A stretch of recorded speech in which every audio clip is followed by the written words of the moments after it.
નમસ્કાર મિત્રો, એક ચોંકાવનારી ઘટના સામે આવી રહી છે, જેમાં પતિએ પત્નીના ગુપ્તાંગને દાંતથી કરડી નાખ્યો હતો. કારણ જાણીને તમે પણ ચોંકી જશો. છત્તીસગઢના રાયગઢ જિલ્લાના લાલુગા પોલીસ સ્ટેશન વિસ્તારમાં એક ચોંકાવનારી ઘટના સામે આવી રહી છે.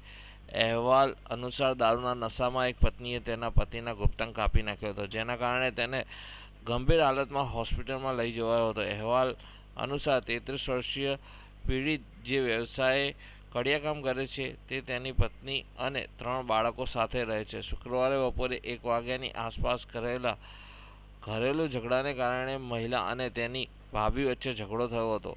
ગુસ્સે ભરાયેલી પત્નીએ તેના પતિ પર હુમલો કર્યો હતો, જેણે દરમિયાનગીરી કરી હતી. ગુસ્સા અને દારૂના નશામાં મહિલાએ તેના પતિના ગુપ્તાંગ કાપી નાખ્યો હતો. પરિવારે તાત્કાલિક પીડાથી કણસતા પતિને લોહીલુહાણ હાલતમાં હોસ્પિટલમાં ખસેડ્યો હતો. ડૉક્ટરે તેને સ્થળ પર જ સારવાર આપી હતી.